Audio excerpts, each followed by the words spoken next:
콜버그의 도덕 발달 이론이죠. 도덕성 발달 이론을 콜버그가 세웠는데, 자, 인습이라는 게 도덕을 안다라는 거예요. 근데 인습 전이니까 도덕을 알기 전이죠. 도덕이라는 개념을 잘 몰라. 그래서 각각의 세 수준으로 나눠지면서 각각의 두 단계로 나눠진다라고 설명을 드렸죠. 자, 인습을 아직 모르는 단계니까 이때는 초등학교 전을 나눠집니다. 학교 들어가기 전. 그럼 학교 들어가기 전에서 1단계. 이때는 유아기를 이야기를 합니다. 그래서 처벌과 복종 지향이요.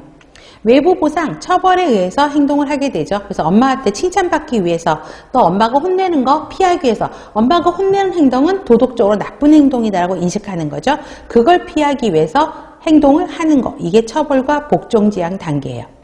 그 다음에 2단계는 학령 전기예요. 나의 욕구를 만족시키는 게 도덕적이다라고 이야기를 했었죠. 그래서 제가 그 비타민 스틱통 이야기 했었잖아요. 뽀로로 인형. 그거 자기 욕구를 만족시켜서 남의 거 가져와도 그건 도덕적이라는 생각을 하기 때문에 엄마가 혼내도 이해를 못하는 단계가 상대적인 도덕주의입니다. 도구주의라고 이야기를 하고 있고요. 학교 들어갔어요. 3단계는 저학년, 4단계는 고학년의 기준이라고 생각하시면 돼요. 3단계는 자, 옳은 행동을 해요. 그러면 타인을 기뻐해요. 누가 기뻐하죠? 타인. 선생님이 기뻐하는 거고, 그 다음에 동료로부터 인정을, 여기서부터 타인으로 인정을 받는다, 선생님으로부터 인정을 받고, 동료로부터 인정, 친구로부터 인정을 받는 단계가 도덕이라고 생각을 하게 됩니다. 그래서 상호관계의 도덕성, 관계를 강조하죠. 선생님과의 관계, 동료와의 관계를 강조하는 상호관계의 도덕성을 강조하고 있고요. 4단계는 이제 법, 질서, 이거 규칙 강조하게 됩니다. 그래서 권위라든가 고정된 규칙, 사회적 질서 유지에 적용하려고 하는 거죠. 되도록이면 이런 거를 지키는 게 도덕적이다라고 생각을 하는 거죠.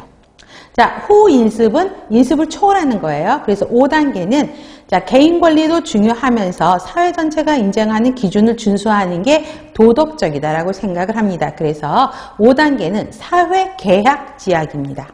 사회계약. 그래서 사회적인 법으로서 그걸 지키는 게 도덕적이고, 만약에 그 만들어진 법이라든가 규칙이라든가 이게 사람들을 많이 너무 힘들게 한다든가 그게 나쁜 행동이다 라고 하면 그 법도 뜯어 고칠 수 있어야 된다 라고 생각하는 게 사회계약 정신입니다. 6단계는 완전 초월하는 거죠. 양심에 의해서 하는 것이 보편적 도덕원리 지향입니다. 자, 보울비의 애착 형성 과제는 실제 기출로도 많이 나왔었죠. 자, 전 애착기, 애착을 만들어가기 전입니다. 그래서 자, 인간에 대해서 비변별적, 자기하고 신뢰를 갖는 게 아니라 사람들한테 반응이 없어요. 그렇죠. 애착관계가 아직 형성되지 않아서 보는 거고요. 그 다음에 6주 지나서 8개월까지는 애착을 형성하는 단계입니다. 그래서 엄마에 대한 신뢰감이 발달하게 되죠. 그래서 친숙한 사람과 낯선 사람을 구별하기 시작합니다. 그러다 보니까 우리 낯가림이 시작하는 시기가 언제라 그랬었죠? 6개월부터 낯가림이 시작하게 되죠. 그래서 이때 애착을 형성이 되니까 낯가림이 시작이 된다는 것이죠. 그 다음에 명백한 애착기는 8개월에서 18개월. 자, 애착이 형성된 사람에게 적극적으로 접근을 하고 스스로 가려고 하고요.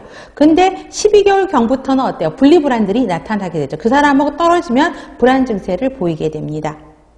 상호관계 형성기가 18개월부터 2세죠. 그래서 분리불안이 대상 연소성의 개념이 확립되었다라고 이야기를 하고 있고요. 2세부터는 분리불안이 감소합니다. 자, 엄마가 어디에 있는지를 알 수 있고, 엄마가 직장에 가 있겠구나, 저녁이면 돌아오는구나, 이거를 이해하는 나이가 2살이에요. 그렇기 때문에 그때는 이제 신뢰관계가 잘 형성이 된 애라면 엄마하고 떨어져도 그렇게 많이 보채고 울지는 않는다라는 것입니다. 그 다음에 놀이도 굉장히 중요하다 그랬어요. 영아기는 단독놀이예요. 다른 장난감을 갖고 따로 노는 거. 그 다음에 유아기는 같은 장난감을 노는데 빌려주지도 않고 그냥 혼자 노는 거죠. 이게 뭐라 그랬어요? 평행놀이. 그 다음에 학년 전기는 같은 장난감을 갖고 같이 놀기도 하고 서로 빌려주기도 해요.